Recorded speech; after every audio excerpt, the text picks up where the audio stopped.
El número me golpeó mucho antes de que la historia tuviera sentido. 250.000. Un cuarto de millón de niños.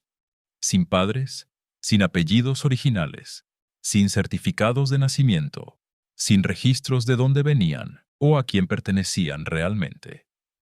Fueron subidos a trenes entre 1854 y 1929 y enviados a través de Estados Unidos como si fueran carga comercial, distribuidos a extraños en 47 estados. Y de alguna manera, esto es apenas una nota al pie en los libros de texto, una curiosidad histórica en lugar del evento masivo de ingeniería social que realmente fue. No estaba buscando esto cuando empecé a investigar los registros de infraestructura del siglo XIX. Estaba rastreando los vacíos en los censos, buscando anomalías en cómo las ciudades documentaban a sus poblaciones después de los grandes incendios. Un vacío en los registros me llevó a otro, y ese vacío me llevó a un nombre que nunca había encontrado en ninguna clase de historia. Los trenes de huérfanos. La reubicación masiva de niños más grande en la historia del país. Un programa de 75 años que movió a 250.000 de seres humanos a través de un continente. Y la mayoría de las personas ni siquiera sabe qué ocurrió. Eso por sí solo debería molestarte. Pero lo que me perturbó más fueron las matemáticas y la burocracia detrás del silencio. Antes de adentrarnos en los archivos y en los documentos que lograron sobrevivir, te pido que te suscribas a este canal, que compartas esta investigación con alguien que valore la historia no contada y que me dejes en los comentarios desde qué ciudad o país estás viendo esto. Hay una razón específica por la que pregunto tu ubicación. Las vías de estos trenes pasaron por casi todas partes, y es muy probable que el lugar donde estás sentado ahora mismo haya sido una de las paradas donde esta maquinaria operó. La historia oficial que nos cuentan va más o menos así. En la década de 1850, las ciudades de la costa este estaban abrumadas por la inmigración. Las familias llegaban en masa desde Europa, se apiñaban en viviendas precarias, y cuando los padres sucumbían a las enfermedades, a la pobreza extrema o a los accidentes laborales, sus hijos terminaban en las calles. Se dice que solo en la ciudad de Nueva York había un estimado de entre 10.000 y 30.000 niños sin hogar para 1850. Un ministro educado en la Universidad de Yale, llamado Charles Loring Brace, vio a estos niños durmiendo en los callejones, formando pandillas para protegerse, siendo arrestados y arrojados a prisiones para adultos a la edad de 5 años. Y decidió actuar. En 1853, Brace fundó la Children's Aid Society, Sociedad de Ayuda Infantil. Su solución parecía simple y benevolente: sacar a estos niños de la miseria urbana, ponerlos en trenes y enviarlos a familias de agricultores sanas y trabajadoras en el Medio Oeste. Familias que necesitaban mano de obra y que, a cambio, podrían proporcionarles una educación moral adecuada. El primer tren salió de Nueva York el 1 de octubre de 1854, llevando a 46 niños hacia Dowagiac, Michigan. Para el final de esa semana, los 46 habían sido colocados con familias. El programa fue considerado un éxito rotundo y se expandió rápidamente. Otras organizaciones se unieron, como el New York Foundling Hospital y la American Female Guardian Society. Más de 20 agencias separadas eventualmente participaron, y durante 75 años, los trenes no dejaron de rodar. La historia oficial dice que esto fue un triunfo de la caridad americana, una misión de rescate monumental. Pero las matemáticas dicen otra cosa. Detente y analiza los números por un momento. La población total de la ciudad de Nueva York en 1850 era de aproximadamente 500.000 personas. La afirmación oficial es que entre 10.000 y 30.000 de ellos eran niños sin hogar. Eso significa que entre el 2 y el 6% de toda la ciudad consistía en niños sin padres vagando por las calles. Y lo que es más extraño, para la década de 1870, a pesar de la creación de múltiples orfanatos, organizaciones benéficas y el trabajo incesante de la propia Children's Aid Society, enviando trenes llenos de niños cada mes, el número de niños sin hogar supuestamente creció. Los programas no estaban reduciendo el problema. El suministro de niños sin padres seguía aumentando. ¿De dónde venían todos estos niños? Los registros de inmigración existen. Los manifiestos de los barcos existen. Las instalaciones portuarias procesaban a las familias juntas, no a menores, no acompañados por decenas de miles. Si estos niños llegaron a América con sus familias, algo le sucedió a esas familias después de su llegada, algo tan generalizado y tan minucioso que produjo 250.000 de niños cuyos orígenes no pudieron ser rastreados durante el transcurso de 7 décadas. Pero para entender la verdadera naturaleza de esta operación, tienes que ver cómo funcionaba el sistema en el terreno. Tienes que ver la exhibición. Cuando los trenes llegaban a sus pueblos de destino en lugares como Kansas, Nebraska o Illinois, los niños no eran entregados a familias que habían pasado por un riguroso proceso de adopción. Eran llevados a los tribunales locales, a teatros de ópera, a salones de iglesias o simplemente a las plataformas del ferrocarril. Días antes, se habían publicado volantes en los periódicos locales anunciando: se buscan hogares para niños. Los niños eran puestos en un escenario. Se les obligaba a pararse en filas. Decían sus nombres, cantaban canciones, recitaban pequeñas actuaciones ensayadas, y luego la gente del pueblo los seleccionaba. Según Sarah Jane Richter, una profesora de historia que ha estudiado los testimonios, la gente venía, los pinchaba, los miraba, los tocaba y veía cuántos dientes tenían. Un pasajero del tren de huérfanos, Stanley Cornell, lo describió con sus propias palabras años después. Nos deteníamos en estos pequeños pueblos, salíamos de los trenes y nos entrevistaban. Era más o menos como una subasta de ganado. Algunos granjeros ordenaban niños grandes para el trabajo pesado en el campo. Otras familias preferían niñas para las labores domésticas. Un periódico de Nebraska en 1912 reportó cómo la gente inspeccionaba la musculatura de los adolescentes. Una mujer en Iowa le dijo a un reportero que quería a un niño en particular simplemente porque tenía el pelo peinado. Los hermanos eran separados rutinariamente. Los hermanos mayores veían cómo sus hermanas pequeñas eran elegidas por familias diferentes en pueblos diferentes, sabiendo que probablemente nunca se volverían a ver. Luego, los niños no elegidos, los que eran considerados demasiado pequeños, demasiado débiles o simplemente poco atractivos, volvían a subir al tren y viajaban al siguiente pueblo, y al siguiente, hasta que alguien los eligiera, o la línea del tren terminara. La frase moderna, poner en adopción, put up for adoption, proviene literalmente de esta época. Niños siendo puestos en plataformas elevadas para su selección pública, y cuando llegaban a sus nuevos hogares, la borradura se completaba. A los niños más pequeños se les quitaba la identidad al no permitírseles ningún contacto con su pasado. Los nombres eran cambiados, a veces múltiples veces. Las historias eran borradas. Se les prohibía hablar de sus orígenes. Se les instruía a olvidar todo lo que había ocurrido antes del tren. Encontré el relato de un pasajero que fue devuelto 3 veces. 3 familias diferentes lo rechazaron antes de que una cuarta se lo quedara, no porque hubiera algo malo en su comportamiento, sino porque era demasiado pequeño para el trabajo agrícola. Eso es lo que querían: mano de obra gratuita. Los documentos legales de la época ni siquiera usaban la palabra adopción en la mayoría de los casos. Usaban la palabra indenture, el mismo término legal utilizado para la servidumbre por contrato. Los abolicionistas de la época vieron exactamente lo que estaba sucediendo y llamaron a estas exhibiciones en las plataformas subastas de esclavos. No te pido que me creas, te pido que lo verifiques. Ve a los archivos de los periódicos de las décadas de 1860 y 1870. Las acusaciones eran públicas.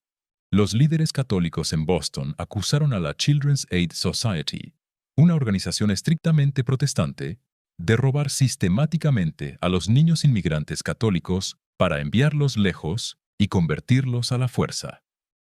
El reverendo George Haskins acusó públicamente a la sociedad de vender niños en cuerpo y alma a los granjeros. Estas no eran teorías marginales, eran cargos formales discutidos en el Congreso y en la prensa. Pero la maquinaria ya estaba en marcha y los trenes siguieron rodando. Aquí es donde el mito del huérfano se desmorona por completo ante los registros institucionales. Si tu bisabuela fue enviada en uno de estos trenes en 1890, ¿cuáles crees que son las probabilidades de que sus padres estuvieran realmente muertos? Alrededor del 10%. Eso es lo que muestra la investigación histórica moderna y los archivos de instituciones como Johns Hopkins. El 90% de los niños en los orfanatos e instituciones estadounidenses de esa época tenían al menos un padre vivo. No eran huérfanos. No habían sido abandonados en la mayoría de los casos. Fueron tomados de familias que todavía estaban intactas, y el sistema que se los llevó se autodenominaba caridad. Los registros lo demuestran. Entre 1847 y 1869, el asilo de huérfanos protestantes de Saint Louis mantuvo registros de admisión meticulosos. Cada niño fue documentado. Cada situación familiar fue anotada. Cuando los historiadores revisaron esos registros línea por línea, los resultados fueron devastadores. El 27% eran verdaderos huérfanos con ambos padres muertos. El 4% tenía a ambos padres vivos.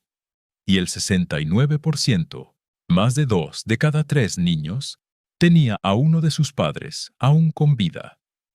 Esa institución no estaba salvando huérfanos. Estaba procesando familias. Y Saint Louis no era único.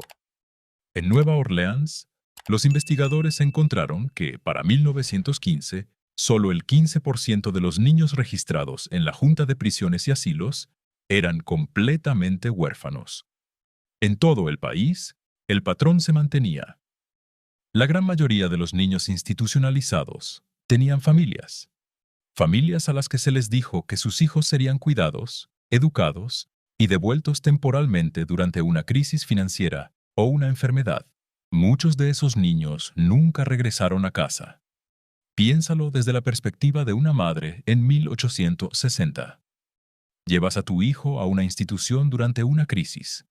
La muerte de tu esposo, la pérdida de tu empleo, un invierno tan severo que no puedes calentar la habitación.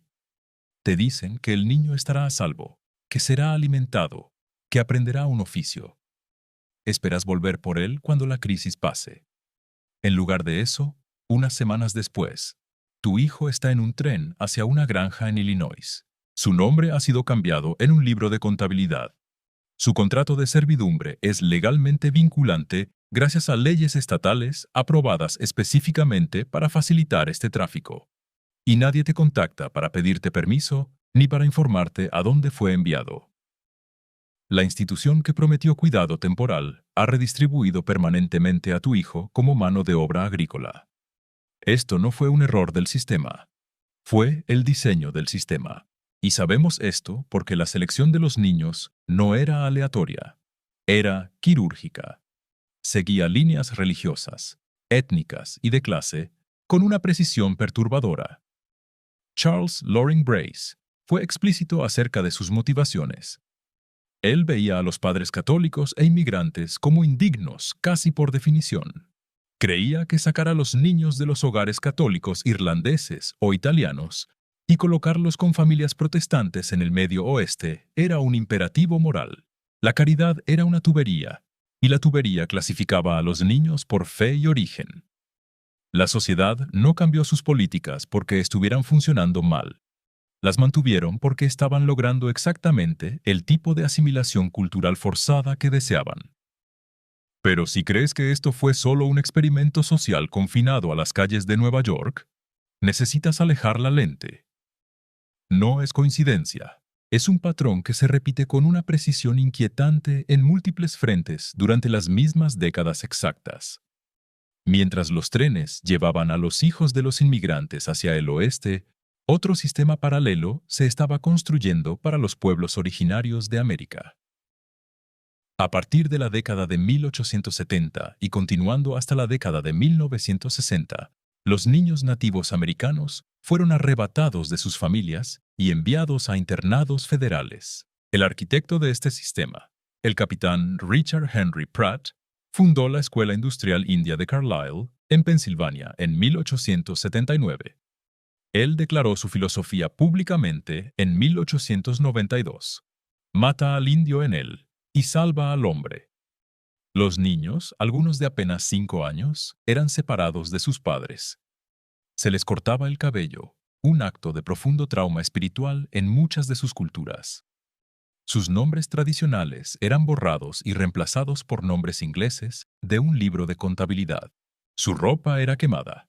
Se les castigaba físicamente por hablar su propio idioma o rezar en su propia tradición.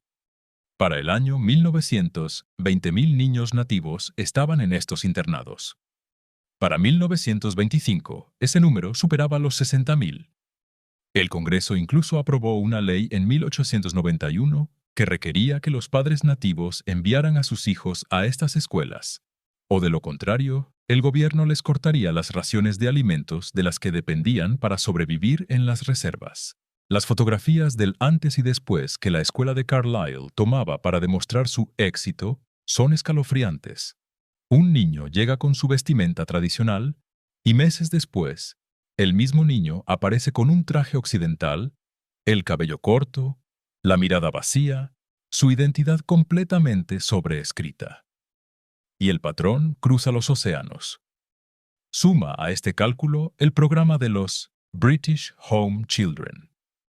Entre 1869 y 1948, el Reino Unido reubicó a más de 100.000 niños desde las ciudades británicas hacia Canadá, Australia, Nueva Zelanda y Sudáfrica.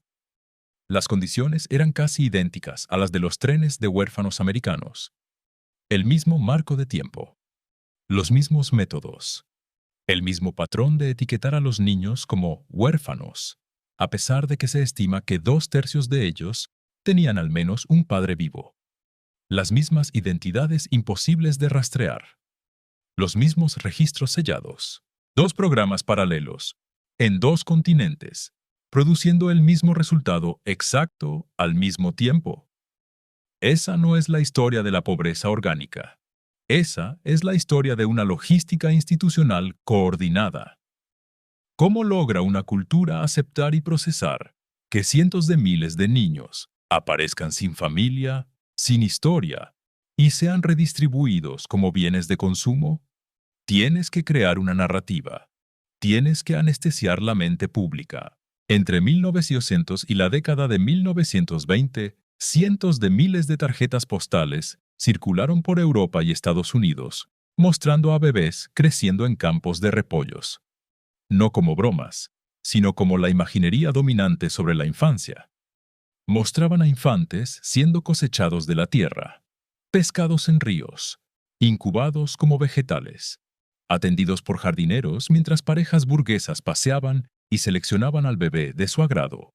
Fueron producidas en múltiples países y en múltiples idiomas por estudios anónimos.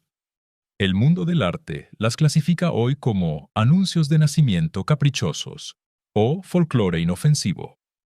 Salvador Dalí las coleccionaba, reconociendo en ellas una alucinación profunda del pensamiento moderno.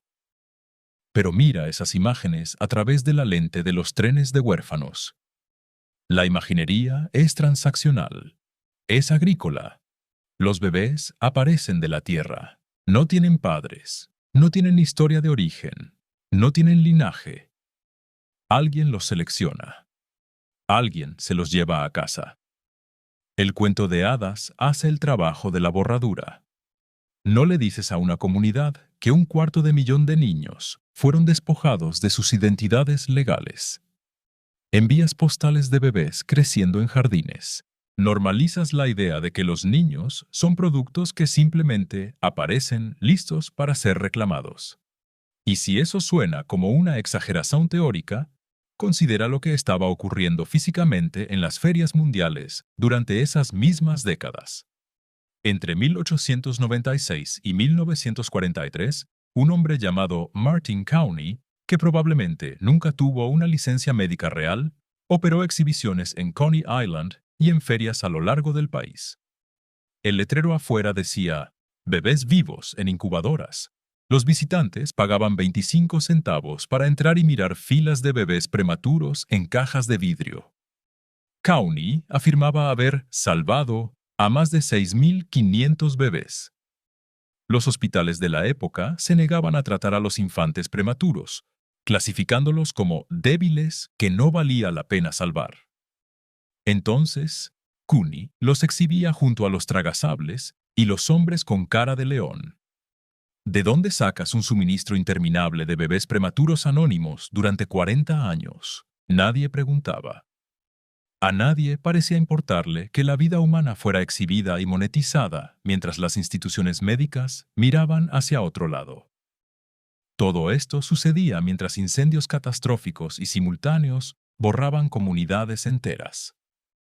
La noche del 8 de octubre de 1871, el gran incendio de Chicago destruyó más de 17.000 edificios. Esa misma noche, a 200 millas de distancia, el incendio de Peshtigo, en Wisconsin, consumió 1.200.000 acres y mató a miles de personas.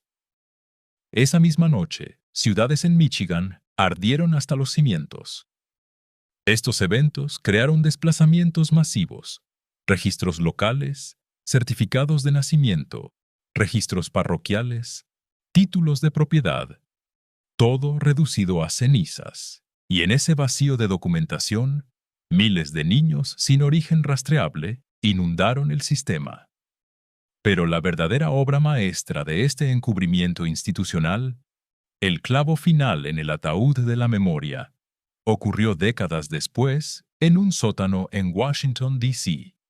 Si 250.000 de niños fueron reubicados entre 1854 y 1929, existe un documento que habría capturado el momento exacto en que este programa alcanzó su punto máximo. El Censo Federal de 1890 fue el estudio demográfico más detallado que el gobierno estadounidense había realizado hasta ese momento. Por primera vez, se utilizaron máquinas de tabulación electromecánicas. Por primera vez, se recopiló información precisa sobre el estatus migratorio, los años en el país, la capacidad de hablar inglés, la propiedad de la vivienda y la relación exacta de cada individuo con el jefe de familia. Habría documentado exactamente dónde estaban viviendo estos niños de los trenes, con quién estaban viviendo, y si sus supuestos orígenes coincidían con algún registro de inmigración verificable. Capturó a una nación de 63 millones de personas durante la ventana temporal más crítica de esta transición. El 10 de enero de 1921, un incendio estalló en el sótano del edificio del Departamento de Comercio. La historia oficial dice que un 25% de los registros del censo de 1890 se quemó y otro 50% sufrió daños por agua y humo.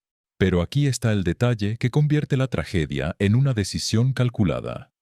El censo de 1890 era el único que el gobierno había decidido no respaldar con copias en oficinas locales. Era la única copia, y no estaba guardada dentro de la bóveda a prueba de fuego del sótano, donde descansaban seguros los censos de 1880 y 1900. Estaba apilada en estantes de madera de pino, en una habitación abierta, justo al lado del taller de carpintería lleno de acerrín y de la sala de calderas. Después de que los bomberos apagaran las llamas, los registros dañados por el agua, que aún eran legibles en gran medida, no fueron restaurados. Fueron movidos a un almacén. Durante 12 años se pudrieron allí. Las sociedades genealógicas y los historiadores suplicaron al gobierno que copiara y preservara lo que quedaba. El gobierno prometió que no habría destrucción. Luego, en diciembre de 1932, un burócrata añadió silenciosamente los registros supervivientes del censo de 1890 a una lista de rutina de papeles programados para la incineración. El bibliotecario del Congreso fue consultado y, sorprendentemente, declaró que estos 63 millones de registros no tenían ningún valor histórico que justificara su conservación. El Congreso autorizó la destrucción de los registros el 21 de febrero de 1933. Al día siguiente, el 22 de febrero de 1933, el presidente Herbert Hoover colocó ceremonialmente la primera piedra del edificio del Archivo Nacional. Un día de diferencia. Destruyeron el documento más importante de la genealogía estadounidense exactamente 24 horas antes de comenzar a construir la instalación a prueba de fuego diseñada para proteger los documentos de la nación. De los 63 millones de nombres enumerados, solo sobreviven unos 6.000 fragmentos en la actualidad. No es coincidencia. Cuando observas que el 97% de los archivos de los orfanatos y agencias están sellados o perdidos, cuando las organizaciones de hoy solo proporcionan información no identificativa a los descendientes, cuando el único censo federal que habría arrojado luz sobre esta ingeniería social fue quemado y luego metódicamente purgado por la burocracia, dejas de creer en la mala suerte. Esto es el diseño de un muro genealógico. Es la garantía de que millones de personas nunca podrán mirar hacia atrás y descubrir a quién pertenecían antes de que el tren llegara a la estación.